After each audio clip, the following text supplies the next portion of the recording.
Hello, welcome you all. तो अभी vector का कुछ प्रैक्टिस प्रॉब्लम करेंगे। ओके, इसमें टोटल 10 क्वेश्चंस हैं। कुछ क्वेश्चन हम सॉल्व कर देंगे, कुछ आप सॉल्व कर देना। जनरली उसमें ए एंड बी पार्ट हैं, तो ए पार्ट हम सॉल्व कर देंगे, बी पार्ट खुद से सॉल्व कर लेना। पहले क्वेश्चन पढ़ लो, ये रहा।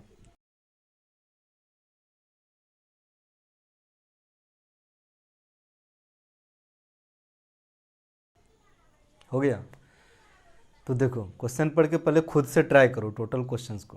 ओके, अगर कहीं पे डिफ़िकल्टी आता है तो फिर वो स्पेसिफिक क्वेश्चन का सॉल्यूशन देख लेना।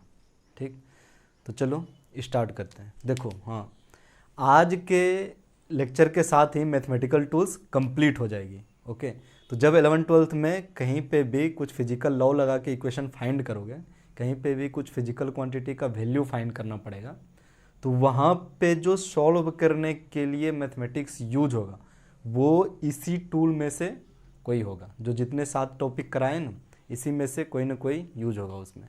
और स्पेसिफिकली अगर कहीं पे एक्स्ट्रा यूज होगा तो वो वहाँ पे मेंशन कर देंगे। ओके, तो चलो अब आते हैं क्वेश्चन पे। फर्स्ट क्वेश्चन क्या था?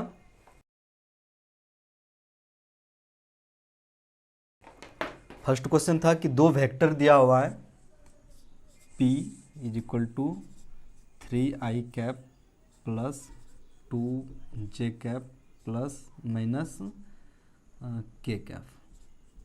ओके, ये था। और q वेक्टर दिया हुआ है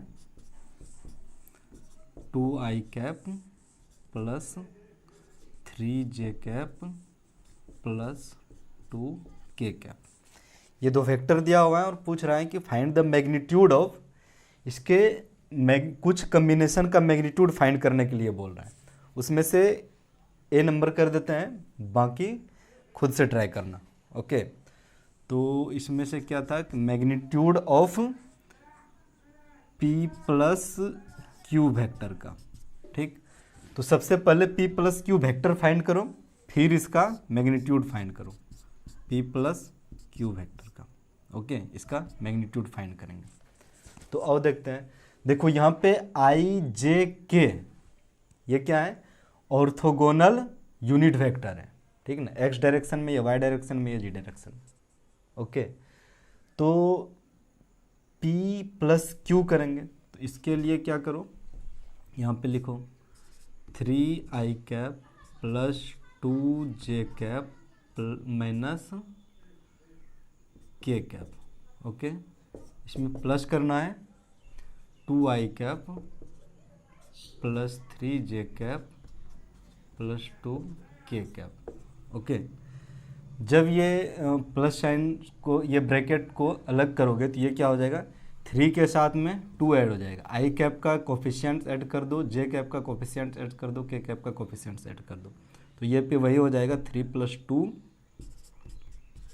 I cap plus 2 plus 3 J cap plus, इसके साथ में क्या हो जाएगा, -1, यहाँ पे प्लस 2 के कैप। ओके, ये हो गया ये वेक्टर।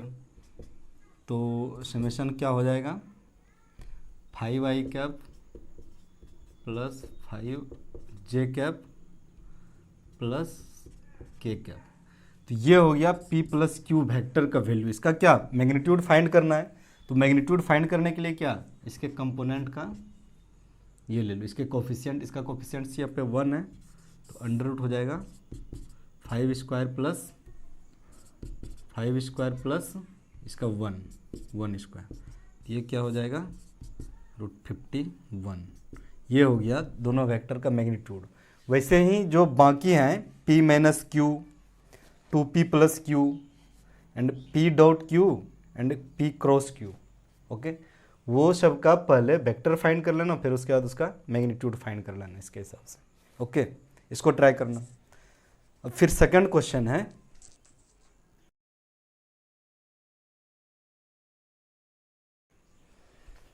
कि if the position vectors of p and q be, कुछ वेक्टर दिया हुआ है, p का पोजीशन वेक्टर एंड q का पोजीशन वेक्टर।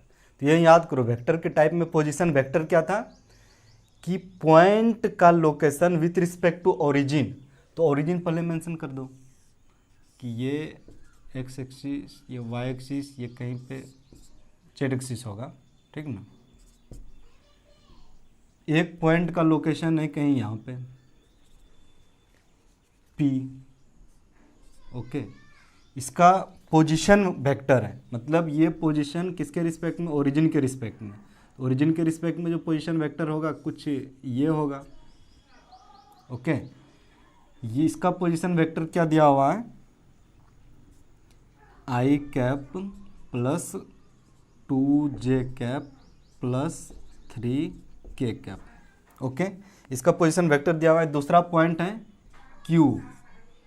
Q का भी पोजीशन वेक्टर दिया हुआ है। ये Q का पोजीशन वेक्टर क्या है, 2i cap plus 3j cap minus 8k cap, okay.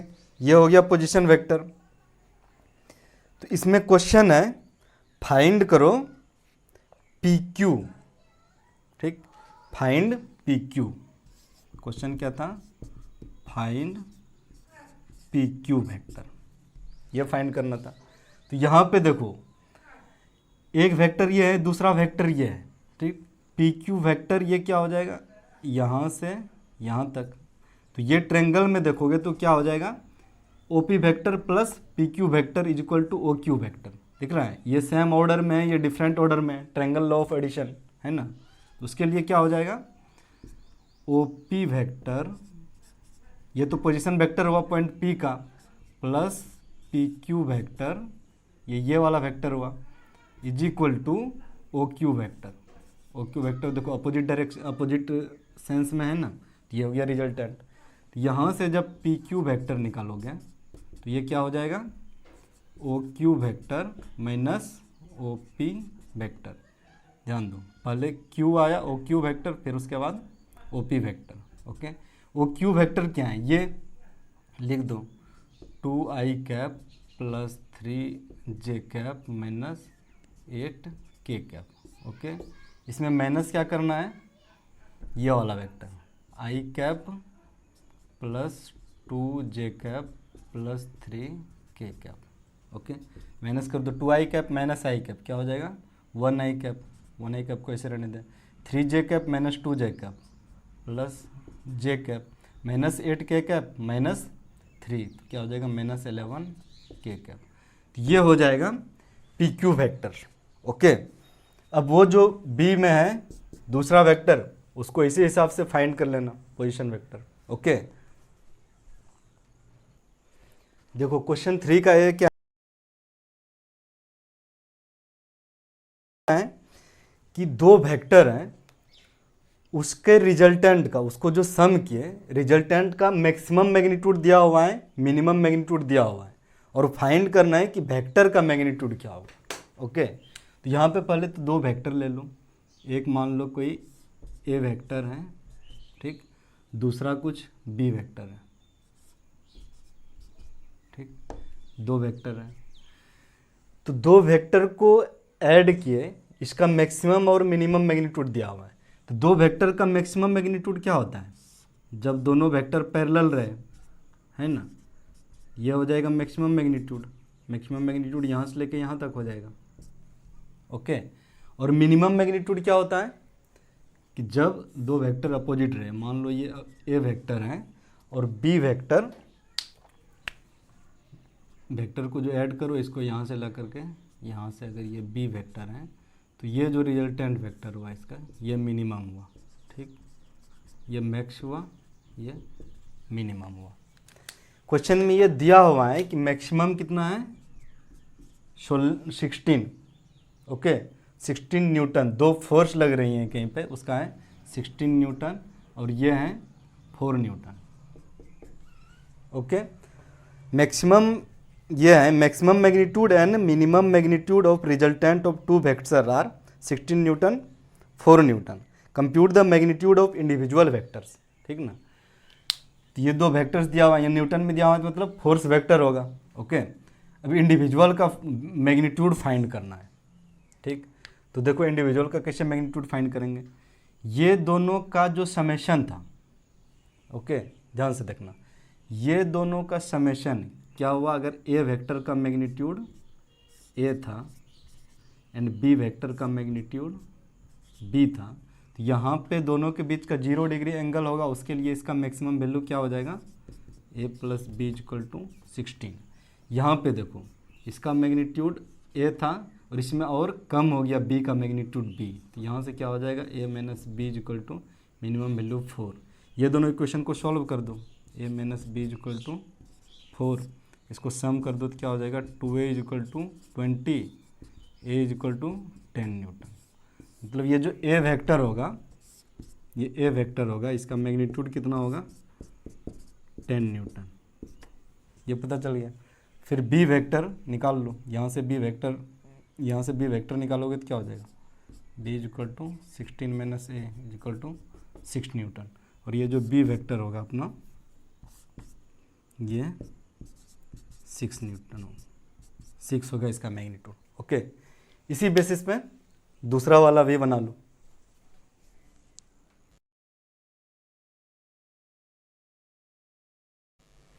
चलो क्वेश्चन थर्ड का ये है, find the angle between two vector. अब दोनों वेक्टर दिया हुआ है, ये एंगल कैसे निकालते थे, वेक्टर को ये लिखते थे, मान लो ये ए वेक्टर हुआ, ये बी वेक्टर हुआ, टेल टू टेल कनेक्ट करते थे, ये जो बीच में स्मॉलर एंगल होगा उसको कहते थे ये वाला एंगल। ओके, तो एंगल को कैसे निकाल सकते हैं, डॉट प्रोडक्ट यूज करके, ठीक ना। देखो डॉट प्रोडक्ट यूज करके कैसे एंगल निकालते हैं, A dot B is equal to modulus of A modulus of B, ठीक ना, इंटू कॉस थीटा, जो भी रहता था उसके बीच का एंगल। तो यहाँ से कॉस थीटा निकालना है तो क्या हो जाएगा, cos theta is equal to A dot B by modulus of A modulus of B, ये हो जाएगा। ओके, तो देखो ए डॉट बी यहाँ से निकालो पहले, ए डॉट बी का वैल्यू, ए डॉट बी ये क्या हो जाएगा, इसका आई का कोफिशिएंट दोनों वेक्टर का आई कोफिशिएंट मल्टीप्लाई करो, क्या हो जाएगा 1 इंटू 1 प्लस इसका आई को जे कोफिशिएंट, इसका जे कोफिशिएंट क्या है 2 इंटू माइनस 2 है ना, प्लस के कोफिशिएंट 3 इंटू 3, ये हो गया 1 minus 4 plus 9 equal to 6। A dot B का वैल्यू 6 आ गया। अब मॉडुलस ऑफ ए देखते हैं, मॉडुलस ऑफ ए वेक्टर क्या आ गया, under root 1 square plus 2 square plus 3 square, 1 square plus 2 square plus 3 square. यहाँ से इसको सॉल्व करोगे ये क्या हो जाएगा, 9 प्लस 4 प्लस 1 14। ओके, इसका 14 आ गया मैग्नीट्यूड। बी का मैग्नीट्यूड देखो तो ये क्या हो जाएगा, A square 1 square minus 2 square 3 square, 1 square plus minus 2 square plus 3 square, दोनों का मैग्नीट्यूड सेम ही आ रहा है। ओके 14। ओके, यहाँ पे पुट करो cos theta is equal to A dot B का वैल्यू क्या है 6, इसका वैल्यू रखो रूट 14 मल्टीप्लिकेशन विथ रूट 14, ये क्या हो जाएगा 6/14 मतलब 3/7। ओके, तो यहाँ से एंगल क्या हो जाएगा, एंगल इसका ले लो cos इनवर्स 3/7। अभी फिलहाल इसका वैल्यू पता नहीं, ऐसे ही रहने दो, बाई चांस कुछ नॉन वैल्यू आएगा ना, जो जनरल वैल्यू है 1/2 के लिए, जैसे 45 डिग्री के लिए 60 डिग्री के लिए, वो सब आ जाएगा तो वहाँ पे एंगल भी लिख सकते हो। ओके, इसी बेसिस पे दूसरा वाला सॉल्व कर लो।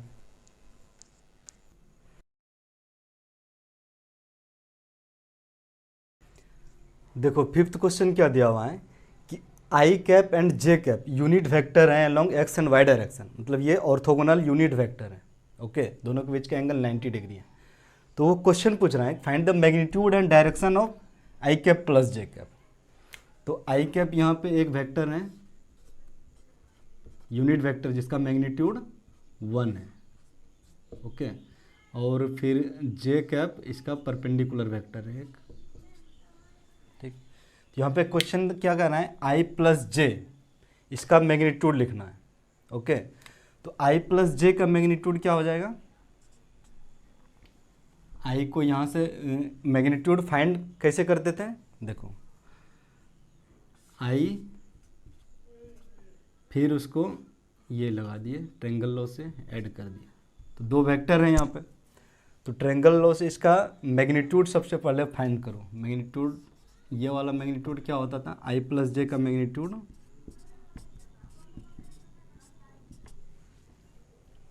Square root modulus of I vector square plus modulus of J vector square plus cos theta, two modulus of I cap modulus of J cap cos theta, यहाँ पे क्या है 90 डिग्री।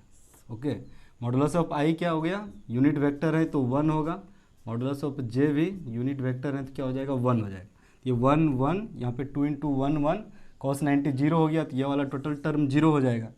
ये क्या हो जाएगा root 1 square plus 1 square equal to root 2। ठीक, इसका मैग्नीट्यूड हो गया रूट 2, मतलब ये वाला जो मैग्नीट्यूड हो गया रूट 2। अब डायरेक्शन भी तो फाइंड करना पड़ेगा, ये वाला एंगल क्या है। ठीक, एंगल अगर मान लो कि थीटा है, ठीक, रिजल्टेंट का एंगल आई के साथ में अल्फ़ा मान लो, सॉरी अल्फ़ा मान लिए, तो ये तो मैग्नीट्यूड हो गया, वेक्टर ये था, ये मैग्नीट्यूड हो गया। तो अब डायरेक्शन निकाल लो, डायरेक्शन पहले। ठीक, तो डायरेक्शन ये वाला है, अल्फ़ा का वैल्यू निकालना है, लिख लो tan alpha is equal to, इसका मैग्नीट्यूड लिखते थे, ठीक ना, इसका मैग्नीट्यूड क्या है 1, इसका भी मैग्नीट्यूड 1 है, क्या हो जाएगा 1/1, तो alpha is equal to 45 degree. ठीक, मैग्नीट्यूड हो गया रूट 2 और डायरेक्शन क्या हो गया 45 degree with I cap. Okay, ये हो गया मैग्नीट्यूड एंड डायरेक्शन। इसका डायरेक्शन मतलब डायरेक्शन के लिए क्या यूनिट वेक्टर ही लिखते थे ना, यहाँ पे जब इसका डायरेक्शन मतलब मान लो कि इसका समेसन कुछ ए वेक्टर है। ओके, इसका समेसन हुआ कुछ ए वेक्टर, यहाँ पे A vector is equal to क्या हो गया I cap plus J cap, magnitude of A vector मतलब magnitude of I cap plus J cap is equal to root 2। ठीक ना, और जब यूनिट वेक्टर निकालेंगे इसके अलाउंग अगर यूनिट वेक्टर निकालेंगे मतलब वो डायरेक्शन, तो ये क्या हो जाएगा unit vector is equal to vector by magnitude, ये निकाल दिए। तो यहाँ पे क्या हो जाएगा I cap plus J cap by root 2 equal to 1/√2 I cap plus 1/√2 J cap. Okay, तो ये हो गया इसका यूनिट वेक्टर। ठीक ना, यूनिट वेक्टर ही डायरेक्शन दिखाती है, यूनिट वेक्टर क्या करते हैं डायरेक्शन दिखाने के लिए यूज करते हैं। ओके, इसलिए यहाँ पे ये यूनिट वेक्टर ये हो गया, चाहे तो ये लिख सकते हो या स्पेसिफिकली मेंटेन कर सकते हो कि डायरेक्शन इसका एक्स के साथ में 45 डिग्री है। ओके, ये हो गया। इसी तरह से सेकंड वाला कर लो जो माइनस के लिए दिया है। ठीक ना, अब आते हैं 6 क्वेश्चन पे। 6 क्वेश्चन भी बहुत इजी है। ठीक ना, 6 क्वेश्चन इसी पे डिपेंडेंट है। देखो वो क्या है, क्वेश्चन 6 का, उसमें कह रहा है कि एक तुम्हारा वेक्टर दिया हुआ है, कोई भी वेक्टर दिया हुआ है 2i cap plus 3j cap, भी vector is equal to 2i cap plus 3j cap. Okay, ये हो गया। अब पूछ रहा है कि ये वेक्टर का इस पे प्रोजेक्शन चाहिए, i प्लस जे पे प्रोजेक्शन चाहिए। तो i प्लस जे का क्या हुआ था, ये था ना, i प्लस जे मतलब ये वाला वेक्टर था, ए वेक्टर जो माने थे, A vector is equal to I plus J vector, ये था। एक कोई भी वेक्टर है ये, ठीक ना, भी वेक्टर। अब इसके डायरेक्शन में इसका प्रोजेक्शन चाहिए। ठीक, मतलब ये वाला इसके डायरेक्शन में इसका प्रोजेक्शन चाहिए। ठीक, तो वो कैसे निकालेंगे। अब देखो यहाँ पे डॉट प्रोडक्ट यूज करो, हमको वैल्यू क्या फाइंड करना है, मॉडुलस ऑफ भी कॉस थीटा। यहाँ पे जो इसका इस पे प्रोजेक्शन हो जाएगा क्या हो जाएगा मॉडुलस ऑफ भी कॉस थीटा। इस डायरेक्शन में इसका प्रोजेक्शन लोगो ये 90 डिग्री मिला के, तो ये हो जाएगा मॉडुलस ऑफ भी कॉस थीटा। तब देखो जब ए डॉट भी करोगे तो ये क्या हो जाएगा, modulus of A modulus of भी कोस थीटा।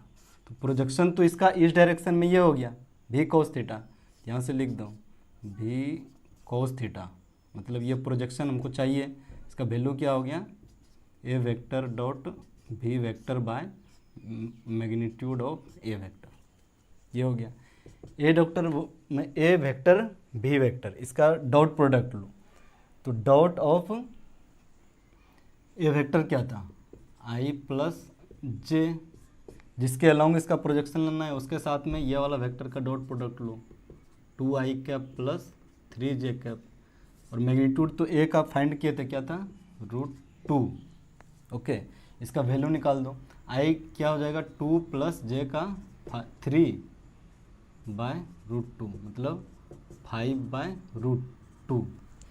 तो इसके अलोंग आई प्लस जे के डायरेक्शन के अलोंग इसका प्रोजेक्शन होगा 5 बाय √2, ठीक ना।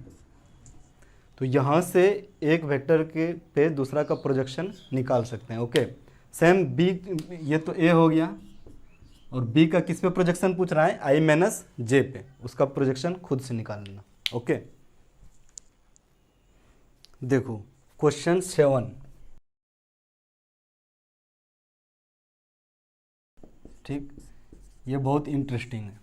ये क्या था, ए particle moves from position r1, यहाँ पे एक r1 पोजीशन है, ठीक ना, ये वाला पॉइंट है जिसका पोजीशन वेक्टर है r1, मतलब ओरिजिन से इसका वेक्टर होगा यहाँ पे, ठीक ना।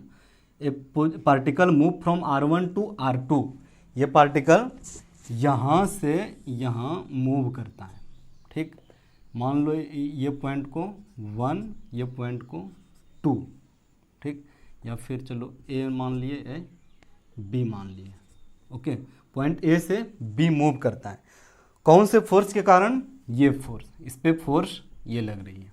ओके, तो पार्टिकल का डिस्प्लेसमेंट क्या हुआ, ये, और फोर्स क्या हुआ, ये। डिस्प्लेसमेंट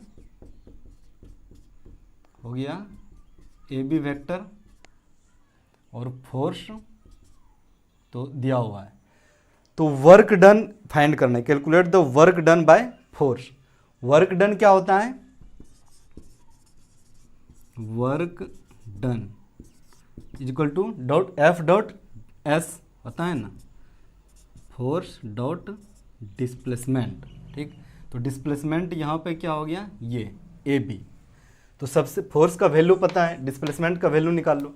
डिस्प्लेसमेंट का वैल्यू कैसे निकालेंगे, वही, ये एक ट्रेंगल दिख रहा है, देखो एरो का डायरेक्शन ये सेम नेचर में है, तो ट्रेंगल का 2 साइड का समेशन हो जाएगा, third side in opposite nature, तो क्या हो जाएगा, O A vector is equal to A B vector plus A B vector is equal to O B vector, ये हो जाएगा, ठीक ना। ओ ए वेक्टर क्या दिया हुआ है, r1 vector plus A B vector is equal to r2 vector. यहाँ से ए बी वेक्टर पहले फाइंड कर लो, क्या हो जाएगा, r2 vector minus r1 vector. Okay, तो देखो फर्स्ट केस में क्या r1 दिया हुआ है,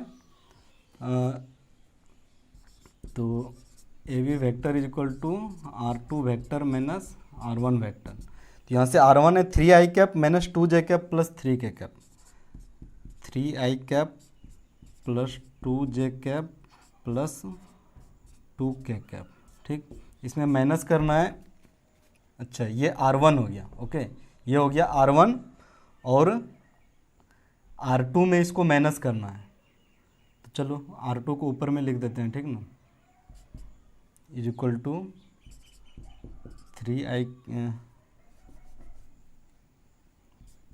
10i cap plus 4j cap minus 3k cap. ये वेक्टर में ये वेक्टर को माइनस किया, r1 इस वेक्टर को माइनस किया, तो आई वाला कंपोनेंट में घटा दो, क्या बच गया, 7i cap plus 2j cap and minus 5k cap. तो अब ये डिस्प्लेसमेंट वेक्टर निकल गया, ठीक ना, डिस्प्लेसमेंट वेक्टर निकल गया, उसको यहाँ पे पुट करो। ओके, तो ये क्या हो जाएगा, work done is equal to, force vector है 4i cap plus j cap plus 3 k cap. इसके साथ में डॉट प्रोडक्ट ले लो, 7i cap plus 2j cap minus 5 k cap equal to, dot product में क्या कोफिशिएंट्स मल्टीप्लाई कर देते हैं, कोरस्पॉन्डिंग कोफिशिएंट्स। i का ये क्या होगा 4 × 7 प्लस j का क्या है 1 × 2 प्लस k का क्या है 3 × -5 is equal to 28 plus 2 minus 15 is equal to 15 joule. Work done जो हो जाएगा, अगर ये डिस्प्लेसमेंट मीटर में दिया हुआ होगा, फोर्स न्यूटन में, तो वर्क डन जूल में हो जाएगा। ठीक, तो ये हो गया 15 जूल इसका वर्क डन। इसी तरह से सेकंड बना लेना। ठीक, देखो क्वेश्चन 8th का फर्स्ट है कि find a unit vector perpendicular to a and b. देखो एक प्लेन में ए एंड बी वेक्टर हैं, इसके परपेंडिकुलर में एक यूनिट वेक्टर चाहिए, मतलब इधर परपेंडिकुलर हो सकता है या इनसाइड हो सकता है, लेकिन इसके परपेंडिकुलर, ये प्लेन के परपेंडिकुलर चाहिए। तो परपेंडिकुलर डायरेक्शन किसका होता था, जब ये इसका क्रॉस प्रोडक्ट लेंगे, ए बी ए का या ए बी का जब क्रॉस प्रोडक्ट लेंगे तो जो वेक्टर आएगा ए बी दोनों का परपेंडिकुलर आएगा। ठीक ना, क्रॉस प्रोडक्ट का वो डायरेक्शन होता है। ऐसा करो, इसका क्रॉस प्रोडक्ट ले लो, उससे एक वेक्टर आएगा, फिर उसका यूनिट वेक्टर ले लेंगे। क्रॉस प्रोडक्ट करने से जो वेक्टर आएगा वो परपेंडिकुलर रहेगा, उसका यूनिट वेक्टर ले लेंगे। तो यहाँ पे पहले फाइंड करो ए क्रॉस बी। ये कैसे फाइंड करते थे, इसका डिटर्मिनेंट लो, आई कैप यहाँ लिखो, जे कैप के कैप। ओके, ए क्रॉस बी कर रहे हैं, पहले ए का कोफिशिएंट्स 2 3 1 और बी का कोफिशिएंट्स फिर 1 1 2। ओके, इसका डिटर्मिनेंट लो, ये क्या हो गया, पहले प्लस आई लिखोगे यहाँ पे, प्लस आई इंटू 3 × 2 6 माइनस 1 5 माइनस जे कैप, यहाँ पे प्लस लेते हैं तो यहाँ पे माइनस और यहाँ पे प्लस। ओके, जे कैप 2 × 2 4 माइनस 1, ठीक, प्लस के कैप, ये क्या हो जाएगा 2 माइनस 3, ये हो जाएगा। तो ये वेक्टर हो जाएगा A cross B vector is equal to 5i cap और ये माइनस 3j कैप माइनस के कैप। ये हो गया वेक्टर्स। अब यूनिट वेक्टर्स पूछ रहा है तो इसके मैग्नीट्यूड से इसको डिफाइन कर, मैग्नीट्यूड से इसको डिवाइड कर दो। ठीक ना, इसका मैग्नीट्यूड ले लो, ए क्रॉस बी का मैग्नीट्यूड, ए क्रॉस बी का वैल्यू ये था, तो मैग्नीट्यूड क्या हो जाएगा 5 square plus minus 3 square plus minus 1 square equal to 25। Okay, plus 9 plus 1 equal to √35। ठीक, अब इसका यूनिट वेक्टर चाह रहे हैं, सो यूनिट वेक्टर ये वेक्टर के डायरेक्शन में, इसका जो ए क्रॉस बी है उसका डायरेक्शन क्या है, परपेंडिकुलर है, इसके मैग्नीट्यूड से डिवाइड कर दो। तो unit vector perpendicular to a and b, perpendicular to a and b is, ये वाला में डिवाइड कर दो, 5i cap minus 3j cap a cross b divided by magnitude of a cross b. यहाँ से ए क्रॉस बी पता था, 5i cap minus 3j cap minus के कैप, इसके मैग्नीट्यूड से डिवाइड कर दो 35। ये हो गया यूनिट वेक्टर। हर कंपोनेंट का अलग अलग के साथ में लिख सकते हो, जैसे 5/√3i cap, 5/√35 i cap minus 3/√35 j cap minus 1/√35 k cap. तो ये हो गया required unit vector perpendicular to this plane. अब इसी तरह से बी पार्ट भी कर लेना। देखो क्वेश्चन 9 में क्या है कि 3 वेक्टर दिया हुआ है, A vector, B vector and C vector. कह रहा है find the value of A dot B cross C. ठीक, तो इसको क्या कर सकते हो, dot product A dot B, ये क्या होता था X dot Y is equal to Y dot X, तो इसका वैल्यू वही सेम होगा, ठीक ना, B cross C dot A वी करो ना तो इसका वैल्यू सेम होगा। ओके, ये बस जानकारी के लिए था, लेकिन चलो इसका वैल्यू फाइंड करते हैं। पहले बी क्रॉस सी का वैल्यू फाइंड कर लो, फिर ए के साथ में डॉट ले लेंगे। ए क्या था यहाँ पे, आई कैप प्लस जे कैप प्लस के कैप। अब अगर बी क्रॉस सी का वैल्यू फाइंड हो जाए तो उसका वैल्यू फाइंड हो सकता है। ओके, तो चलो यहाँ पे बी क्रॉस सी का वैल्यू फाइंड करते हैं। B cross c is equal to cross product क्या लेते थे, i cap j cap k cap लिखो। तो यहाँ पे बी क्रॉस सी चाहिए, तो पहले बी का कोफिशिएंट्स लिखो। बी का कोफिशिएंट्स, आई कोफिशिएंट्स हैं 2, जे कोफिशिएंट्स 3, के का कोफिशिएंट्स 0। ओके, सी का क्या है, आई का कोफिशिएंट्स 1, जे का कोफिशिएंट्स -1, के का कोफिशिएंट्स 0। ओके, तो इसको इसका वैल्यू फाइंड करो। B cross c is equal to i cap क्या हो गया 3 0, ये 0 आ जाएगा यहाँ पे, माइनस जे कैप ये भी 0 आ जाएगा यहाँ पे, प्लस के कैप -2 -3। ठीक, तो ये क्या हो गया, b cross c is equal to -5 k cap. Okay, वैसे डिटर्मिनेंट को किसी भी रो कॉलम के अगेंस्ट में एक्सपेंड कर सकते हो। ओके, अगर इसके अगेंस्ट में एक्सपेंड कर दो तो ये तो पहले से 0 0 ही है। ओके, डायरेक्ट के का वैल्यू आ जाएगा -5 कोफिशिएंट। यहाँ पे इसका वैल्यू रख दो, ए डॉट -5 के कैप।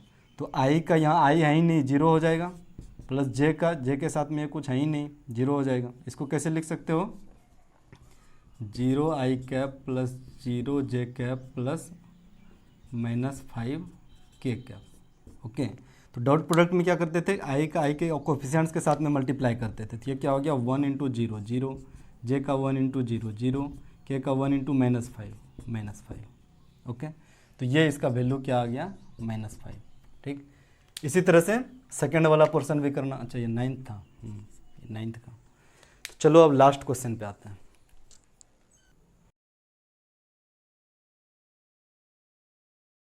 देखो क्वेश्चन 10 क्या है कि पैरेललोग्राम का 2 कंसेक्यूटिव साइड दिया हुआ है। The 2 consecutive side of a parallelogram is represented by vector a and vector b. मतलब मान लो कि यहाँ पे ये वेक्टर ए है और ये वेक्टर बी है। ओके, क्वेश्चन क्या है, क्वेश्चन है कि फाइंड द डायगोनल, कि ये वाला डायगोनल फाइंड करना है D1 वेक्टर। ओके, ये वाला डायगोनल का क्या हो जाएगा, ये D1 वेक्टर, इसको ले लिए डायगोनल 1, और दूसरा ये वाला डायगोनल। ठीक, मान लो कि ये वाला डायगोनल को इस डायरेक्शन में फाइंड करना है, D2 वेक्टर कर दिया। ओके, तो चलो देख लो कैसे फाइंड करेंगे।